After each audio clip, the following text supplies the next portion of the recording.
My dear students, आज हम transportation engineering यानी C 205 में चैप्टर नंबर 11 के सब यूनिट पार्ट 11.5 में wear off rails, it's causes and effects के बारे में स्टडी करेंगे। Now what is wear off rails? The separation or cutting of rail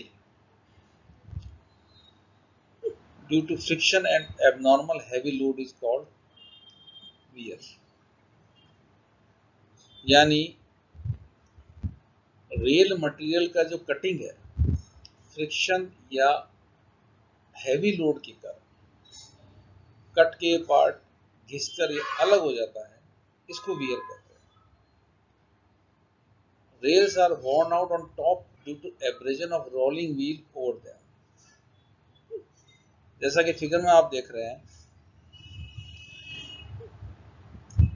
जब ट्रेन का मूवमेंट होता है तो ट्रेन के जो व्हील्स होते हैं वो रेल के टॉप पार्ट से एब्रेजन होता है, उनका रगड़ते हैं, इसके कारण मटेरियल का लॉस हो जाता है, जो कि आपको चित्र में नजर आ रहा है। The heavy wheel loads are concentrated on very small areas. आप ये देखिए, उस ट्रेन का टोटल वजन किस पे आता है? व्हील्स पर, और व्हील का सारा वजन आता है रेल पर, जो कि बहुत स्मॉल एरिया है, तो प्रेशर बहुत ज्यादा हो जाता है। Due to slipping action of wheel during starting and when brakes are applied to moving trains, the metal of top rail burns. Train के स्टार्ट होने के समय और जब ब्रेक लगाए जाते हैं उस समय स्लिपिंग एक्शन होता है। स्लिपिंग का मतलब व्हील का मूवमेंट कम होता है, डिस्टेंस ज्यादा कवर होती है। तो स्लिपिंग एक्शन के कारण इस रेल का जो टॉप मेटल है ये हाई टेम्परेचर के कारण एक तरह से जल कर अलग हो जाता है। इसमें टाइम बहुत लगता है, लेकिन ऐसा हो जाता है। तो this is all about wear of rails. There are three types of wears of rails. तीन तरह के होते हैं। wear of rail on top और head of rail. जो टॉप सरफेस होता है किसी रेल का, यानी टॉप फ्लैंज, उसका wear. The metal from the top of rail flows and forms projection which are known as burns. The causes of such type of wear are, इसमें क्या होता है, जो टॉप सरफेस है वो फैल जाता है हाई प्रेशर के कारण और बाहर की तरफ प्रोजेक्ट हो जाता है, इसको बोलते हैं बर्न्स। क्या कारण है इसके? Rail are worn out on the top due to abrasion, जैसा बताया आपको। रेल का सारा वजन व्हील के द्वारा कंसंट्रेटेड फॉर्म में आता है स्मॉल एरियाज में। Impact of heavy loads, corrosion of metal of rails, जंग लग जाता है टॉप सरफेस पे, और स्लिपिंग एक्शन, जो अभी आपको बताया था, ट्रेन के चालू होते समय या ब्रेक लगते समय जो स्लिपिंग एक्शन होता है उससे भी मटेरियल फैल जाता है, वो बाहर की तरफ प्रोजेक्ट हो जाता है। सेकंड है wear at the end of rails. This wear of rails takes place at the ends of rails and it is found to be very much greater than the wear at the top. At the expansion gap, जहाँ पे trains को दो पटरियों को जोड़ा जाता है, क्योंकि वहाँ व्हील्स जब मूव करते हैं तो जंप करते हैं एक पटरी से दूसरी पटरी पर, तो इसके एंड पर ब्लो यानी प्रेशर लगता है। दो पटरियां जहाँ जुड़ी होती हैं वहाँ जंपिंग के कारण एक प्रेशर या ब्लो होता है, इसके कारण भी वियर होता है। और लगातार ऐसा होने के कारण वहां पर उस एंड पर बैटरिंग टाइप यानी मुड़ जाता है वो पार्ट, वो भी एक वियर होता है।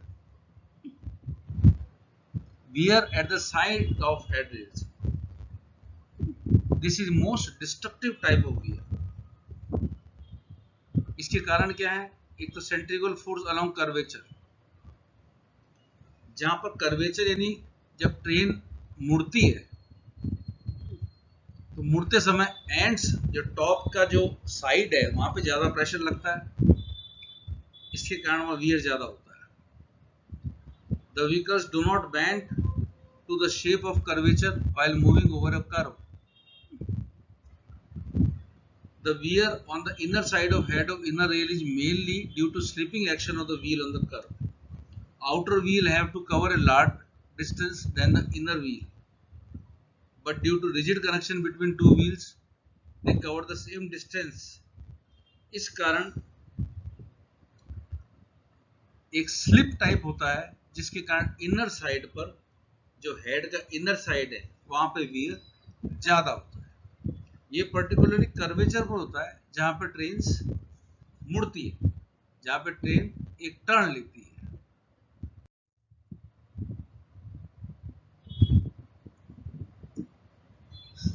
अब रेल में जो रेल की पटरियां हैं उनमें वियर के कारण होता क्या है, क्या नुकसान है? एक तो मूवमेंट ट्रेन का कंफर्टेबल नहीं होता, एक स्मूथ मूवमेंट को मिस करते हैं, तो जो पैसेंजर्स हैं अंदर उनको एक फीलिंग होती है कहीं ना कहीं एडवर्स। इसके अलावा ट्रैक की मेंटेनेंस का खर्चा भी बढ़ जाता है। अब क्योंकि व्हील और टॉप जो आपका रेल का सरफेस है पटरी का, उनके बीच में नॉर्मल कांटेक्ट नहीं होता, तो धीरे धीरे धीरे एक स्ट्रेस सा उसमें डेवलप होता रहता है, और ये कंडीशन और डिटेरियोरेट करती है सिस्टम।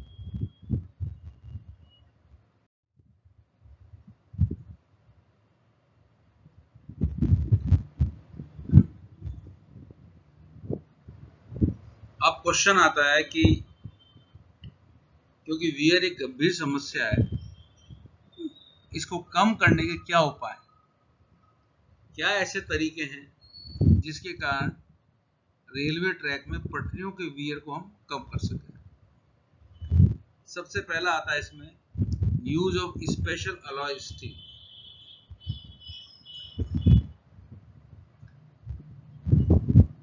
इसमें स्पेशल अलॉय स्टील की पटरियों को यूज किया जाता है। ये वियर को मटेरियल ऐसा होता है कि इसके कारण वियर को बहुत रजिस्ट किया जाता है। भले ये महंगा हो, लेकिन वियर इसमें बहुत कम होता है, तो मेंटेनेंस कॉस्ट बहुत इसकी कम होती है। गुड मेंटेनेंस ऑफ ट्रैक की मेंटेनेंस हमेशा प्रॉपर होनी चाहिए। जहां पर जॉइंट्स ढीले हैं वहां उनको हमेशा टाइट किया जाता है। तो वेल मेंटेन जो ट्रैक होता है उसमें निश्चित रूप से वियर कम हो। उसके बाद आता है रिडक्शन ऑफ एक्सपेंशन गैप। दो पटरियों को जहां जोड़ते हैं वहां एक्सपेंशन गैप होता है। एक्सपेंशन गैप इसलिए जाता है कि जब टेम्परेचर बढ़ता है तो पटरियों की लंबाई भी बढ़ती है, तो ये जो गैप होता है इसमें पटरियों की बढ़ी हुई लंबाइयां एडजस्ट हो जाती है। लेकिन गैप ज्यादा होगा तो जब ट्रेन का व्हील एक पटरी से दूसरी पटरी पर जाएगा तो एक ब्लो होगा जो वियर क्रिएट करेगा।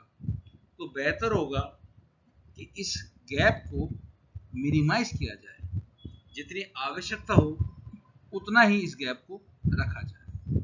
इससे क्या होगा, वियर कम होगा। Exchange of inner and outer rail on curves.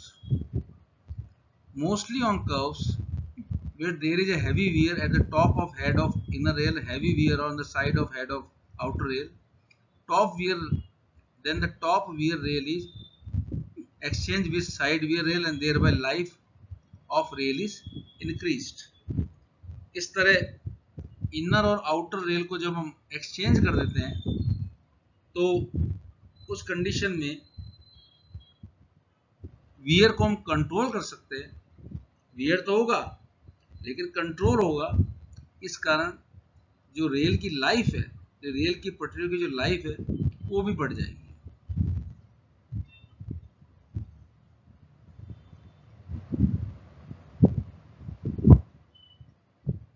उसके बाद आता है use of lubricating oil. The wear of rails can also be reduced by applying lubricating oil on the curves on the sides of head of rails. जहाँ पे curve है वहां समस्या ज्यादा गंभीर है।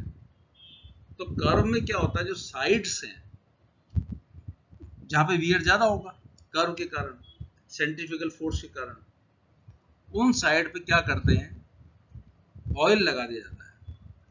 ऑयल लगाने से जो व्हील का मूवमेंट है वो स्मूथ होगा, और यदि वो पटरी से रगड़ भी ज्यादा खाएगा तो भी ऑयल के कारण उसका वियर कम होगा, मटेरियल लॉस कम होगा। The lubrication of rail can be carried out manually or by mechanical equipment attached to locomotive foot rails.